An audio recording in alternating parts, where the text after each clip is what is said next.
Kasus ini terbongkar bukan gara-gara saksi mata, tapi karena selembar kertas yang terlalu lama disimpan oleh orang yang salah. Ada orang yang menghilang sampai bertahun-tahun.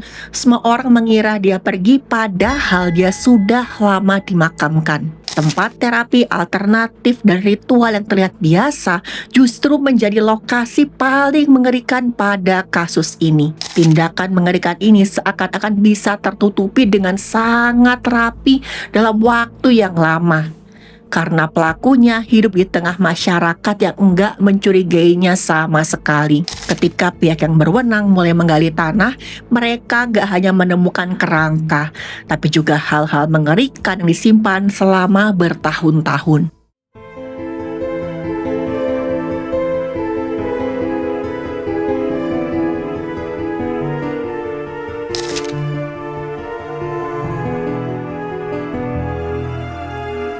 Halo, saya Dr. Stefani. Saya seorang dokter spesialis forensik dan mediko-legal, dan saya belajar dari yang mati. Pelaku ini kita sebut saja inisialnya YL, seorang laki-laki yang mengaku dirinya adalah sebagai ahli pengobatan alternatif dan juga seorang ahli spiritual. Tindakan keji YL mulai terbongkar pada bulan Agustus tahun 2010. Ada seorang laki-laki inisialnya SN yang juga adalah anggota Korps Baret Merah dikabarkan menghilang tiba-tiba tanpa jejak. Terakhir nih katanya, SN bilang dia tuh mau pergi ke rumah seorang laki-laki berinisial YL di wilayah Sukoharjo. SN pergi ke sana untuk terapi pijat. Tapi setelah sampai di tempat yang dituju, SN tiba-tiba aja nggak bisa dihubungi, menghilang nggak tahu kemana. Awalnya, orang-orang masih mencoba untuk berpikir positif. Mereka kira SN hanya terlambat pulang atau punya urusan lain yang mendadak. Tapi setelah beberapa hari tetap nggak ada satupun kabar tentang keberadaannya, mulailah semua orang curiga. Semakin lama teman-teman SN ini mulai merasa nih ada yang nggak beres. Kondisinya semakin mengkhawatirkan. Buat mereka, hilangnya SN tanpa kabar bukan hal yang sepele, tapi tanda yang harus diwaspadai. Jangan-jangan nih, SN sedang dalam bahaya. Mereka mulai melakukan pencarian dimulai dari menelusuri jejak terakhir SN sebelum menghilang. Semua penelusuran itu mengarah pada satu fakta yang sama. SN terakhir kali berkata dia mau pergi ke rumahnya YL untuk terapi. Selama 2 minggu penuh teman-teman SN mencari ke sana ke sini tapi nggak ada hasil sama sekali. SN nggak kunjung ditemukan, nggak ada telepon, nggak ada pesan, sama sekali nggak ada saksi yang melihatnya pergi setelah malam itu. Akhirnya teman-teman SN pun mendatangi rumahnya YL untuk bertanya secara langsung. Udah bisa ditebak teman-teman, awalnya YL nggak langsung memberikan jawaban yang jelas. Dia sempat berkelit menghindari penjelasan yang tegas. Sikapnya itu justru membuat YL semakin dicurigai karena tadi SN terakhir kali masuk ke dalam rumahnya YL dan gak pernah keluar lagi dari sana. Rekan-rekannya SN terus mendesak YL dan dalam kondisi yang sudah kepepet, YL akhirnya mengaku kalau memang dia sudah menghilangkan nyawanya SN. Pihak berwenang kemudian dihubungi untuk menindaklanjuti pengakuan itu secara resmi. Dari keterangan yang terungkap, teman-teman diketahui nih kalau jasadnya SN disembunyikan di dalam rumahnya YL. Jadi satu malam pada tanggal 21 bulan Agustus 2010, pihak yang berwenang melakukan pembongkaran makam di lokasi tersebut. Warga sekitar benar-benar gempar ketika jasad ditemukan terkubur dalam rumahnya YL. Dan penemuan itu jadi bukti fisik yang menguatkan pengakuannya YL bahwa dia sudah melenyapkan nyawanya SN dan menyembunyikan jasadnya. Pada pihak yang berwenang, YL mengaku kalau dia menghilangkan nyawanya SN gara-gara sakit hati. Dan memang pada minggu malam tanggal 8 Agustus sekitar jam 11 malam, SN datang ke rumahnya YL. SN melakukan pengobatan. Nah, pengobatan itu disepakati berlangsung selama 14 kali pertemuan dengan biaya 30.000 per pertemuan yang dibayar setelah seluruh rangkaian pengobatan itu selesai. Dan hingga saat itu SN sudah menjalani 7 kali pengobatan tapi belum melakukan pembayaran dan sempat tiba-tiba aja menghentikan terapinya. YL mulai merasa khawatir nih. Jangan-jangan nanti biaya pengobatannya gak akan dibayar. Mulailah muncul niat untuk menghabisi nyawanya SN kalau kembali datang tanpa menyelesaikan pembayaran sama sekali. Singkat cerita, SN akhirnya tiba di rumahnya YL. Dia mengendari sepeda motor dan kembali minta untuk dieterapi. Ketika dipijat inilah terjadi percakapan tentang kelanjutan pengobatan dan pembayaran. Tapi saat itu SN menjawab, nanti ya, hingga membuat YL semakin emosi. Dia merasa dimanfaatkan. YL kemudian menyiapkan ramuan jamu yang dicampur parutan dan perasan 6 biji kecubung untuk membuat SN lemas hingga gak sadarkan diri. Nah teman-teman, buah kecubung itu memang mengandung zat seperti atropin, skopolamin, dan hyoscyamin. Zat ini tuh bekerja kuat pada sistem saraf pusat alias pada otak kita. Dan zat-zat ini memblok reseptor yang namanya asetilkolin sehingga mengganggu komunikasi antar sel saraf yang berperan dalam kesadaran, ingatan, dan juga orientasi. Gara-gara gangguan inilah otak kehilangan kendali dan kemudian memicu gejala seperti delirium, kebingungan berat, halusinasi, amnesia, sampai penurunan kesadaran. Gejalanya tuh ditandai denyut jantung yang cepat, pupil mata melebar, kulit kering dan terasa panas, gelisah ekstrim bukan main, dan juga resiko henti napas, juga gangguan irama jantung. Dan teman-teman, penggunaan kecubung ini nggak bisa dianggap remeh karena sangat berbahaya. Sedikit perbedaan jumlah aja bisa berubah orang yang tadinya kelihatan lemas jadi kritis sampai hilang nyawa. Dan jelas sekali nggak aman untuk pengobatan jenis apapun, apalagi tradisional. Nah setelah minum jamu tersebut, SN mulai merasa pusing dan sempat curiga sama YL. Dengan sisa tenaganya dia sempat menghantam kepalanya YL. Tapi melihat nih kondisinya SN semakin lemah, YL kemudian mencengkram lehernya SN kuat-kuat sampai SN pun kehilangan nyawa. YL memastikan SN sudah benar-benar hilang nyawa dengan memeriksa denyut nadinya. Kemudian dia bungkus jasadnya dengan tikar dan disembunyikan di dalam rumahnya. YL pastikan juga nih semua barang bukti dia sembunyikan secara rapi. Motornya SN dia taruh di tempat lain, sementara ponsel SN dia buang ke dalam sumur. Dan teman-teman tahu, jasadnya SN sempat dia simpan di bawah tempat tidur. Barulah malam berikutnya YL menggali lubang sedalam 50 cm di bekas dapur rumahnya untuk memakamkan jasadnya SN. Setelah jasad dimasukkan ke dalam lubang itu, dia timbun tanah, juga ditutupi dengan barang-barang agar nggak kelihatan. Tapi teman-teman, kasusnya masih jauh dari kata selesai. Peristiwa ini menjadi titik balik besar karena membuka fakta kalau SN bukan satu-satunya korban YL. Yang berarti ada indikasi kalau YL adalah pelaku tindak penghilangan nyawa secara berantai. Pihak yang berwenang melihat kalau cara penghilangan nyawa dan juga penyembunyian jasad menunjukkan pengalaman yang terlatih, bukan tindakan yang dilakukan secara tiba-tiba. Pihak berwenang mulai mencurigai kalau SN ini udah pasti bukan korban pertama, tapi bagian dari rangkaian kejahatan yang lebih panjang. Mereka melakukan pemeriksaan intensif kepada YL. Gak cuma terkait korban SN, tapi juga relasi sosialnya, ekonominya YL selama bertahun-tahun.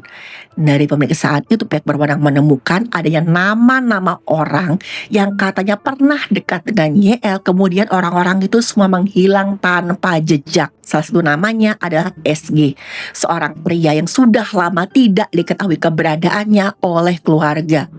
Keluarga SG sebelumnya nggak melapor sebagai kasus penghilangan nyawa karena mereka mengira SG pergi meninggalkan rumah atau memutus hubungan secara sepihak. Istilahnya, SG dikira mengghosting keluarganya sendiri gara-gara SG punya utang sama YL dan nggak bisa membayar. Kecurigaan pihak berwenang semakin kuat karena ditemukan ada sertifikat tanah atas nama SG yang berada dalam genggamannya YL, dikuasai sama YL, ada di rumahnya. Ditambah lagi nih, kepemilikan sertifikat tersebut tidak disertai dengan transaksi hukum yang sah, sehingga memunculkan dugaan kuat tindak pidana. Bener aja teman-teman, SG adalah salah satu dari korbannya YL. YL mengenal SG sebagai orang yang punya masalah ekonomi, dan YL sering banget menjamkan uang pada SG sampai jumlahnya terus menumpuk, dan totalnya katanya sampai puluhan juta rupiah. Suatu hari SG datang ke ke rumah YL dan meminta pinjaman uang lagi. Hal ini membuat YL luar biasa kesal. YL bilang ke SG begini, "Oke, saya bersedia minjamkan uang saya, tapi ada jaminannya, surat atau sertifikat tanah kamu." SG pun mengiyakan. Dia datang ke rumah YL dan serahkan sertifikat tanahnya sebagai jaminan hutang. Setelah itu SG minta dipijat dan saat inilah YL melancarkan aksi kejinya. Dan lagi-lagi YL membuat jamu dengan campuran buah kecubung untuk SG. Ketika SG mulai lemas, YL mencengkram leher SG kuat-kuat sampai SG kehilangan nyawa. Setelah pastikan SG sudah nggak bernyawa, SL menaruh jasad SG di sebuah kantong kresek besar. Kantong itu dia bawa ke tempat bekas pembakaran batu bata untuk dibakar supaya ukuran jasadnya mengecil. Jasad SG kemudian dia kubur di lubang tanah bekas galian batu bata. Dan teman-teman, kekejian YL gak sampai di sana. Bayangin aja dengan teganya ketika istrinya YL berulang tahun, sertifikat tanah itu dihadiahkan pada istrinya. Sang istri sempat heran, kok sertifikatnya ada di kamu? Dan YL dengan tenangnya bilang seperti ini, "Iya, SG punya utang ke saya dan ini jaminannya." Setelah itu beberapa kali istrinya YL dan juga YL pergi ke rumah keluarganya SG, minta membalik nama di sertifikat tanah itu. Mereka jelaskan kalau SG punya utang pada YL dan sertifikat tanah itu adalah jaminannya. Tapi saat itu untungnya keluarga SG menolak. Mereka khawatir jika nanti SG masih hidup dan pulang ke rumah. Padahal teman-teman saat itu SG sudah terkubur di belakang rumahnya YL. Pihak berwenang melakukan penggalian di lokasi yang ditujukan oleh YL. Dan benar aja teman-teman, di sana ada tulang belulang manusia yang waktu DNA-nya dicocokkan identik dengan anak kandungnya SG. Tanda identiknya DNA ini tuh adalah bukti bahwa tulang belulang itu adalah tulang belulang SG. Dan tindakan keji YL ternyata gak cuman itu. Setelah identitas SG terbongkar, pihak yang berwenang mulai menginterogasi YL lebih dalam lagi. YL pun menyebut satu nama lagi, seorang laki-laki inisialnya SH. Menurut pengakuan YL, SH mengajak YL untuk melakukan ritual demi ketenangan batin dan mendatangkan rezeki. Setiap kali melakukan ritual, SH bisa mengajak YL pergi sampai beberapa hari lamanya. Mereka sudah melakukan ritual tersebut sebanyak 13 kali. Tapi masalahnya nih, setiap kali pergi otomatis YL harus meninggalkan praktek pijatnya. YL gak mendapat masukan, tapi SH sama sekali gak peduli. Bahkan gak pernah memberi uang sama sekali pada YL. Dan yang lebih membuat YL marah, setiap kali pergi kambing-kambing piaraannya itu gak ada yang beri makan dan sampai kelaparan. Dan terakhir ada 5 ekor kambing piaraannya YL yang kehilangan nyawa. Dan suatu hari SH mengajak YL untuk melakukan ritual terakhir kalinya. Saat itulah YL memutuskan untuk menghabisi nyawanya SH. Singkat cerita, mereka pergi naik motor ke Gua Cermai di daerah Bantul, Yogyakarta. Ketika sampai di sana, SH duduk bersila dan mulai bermeditasi. Ketika itulah YL kemudian mencengkram kuat-kuat lehernya SH. SH sempat berontak, dia terjatuh ke dalam lubang yang ada airnya. Dan YL menekan kepalanya SH kuat-kuat di lubang tersebut sampai akhirnya SH pun lemas dan gak bernyawa. YL memastikan SH benar-benar sudah gak bernyawa lagi sebelum kemudian jasadnya dia tenggelamkan di genangan air. Di atas jasad itu YL menaruh sebuah batu besar berbentuk lempeng. YL membawa pulang sepeda motor milik SH dan sempat dia gunakan untuk kehidupan sehari-hari. Tapi setelah 2 bulan digunakan, motor tersebut ditarik oleh dealer gara-gara sudah 3 bulan tidak diangsur. Pihak berwenang kemudian melakukan penggalian jasad di Gua Cermai. Mereka menemukanlah tulang-tulang yang ketika DNA dicocokkan dengan ibu kandungnya SH itu identik. Ya, tulang belulang tersebut benar adalah SH. Pihak yang berwenang terus meriksa YL dan hasilnya teman-teman diduga kuat ada 4 orang lagi korbannya YL. Yang pertama, perempuan berinisial SR yang dihabisi gara-gara motif percintaan. SR pacaran sama YL katanya meskipun saat itu YL sudah punya istri dan juga anak. YL merasa kesal dengan SR yang terus-menerus mendesak untuk dinikahi. YL memberi SR jamu yang sudah dia campuri dengan zat berbahaya sampai SR kehilangan nyawanya. Waktu itu kabarnya banyak yang mengira SR kehilangan nyawa karena sakit mendadak. Ada juga nih korban lain perempuan juga inisialnya SH.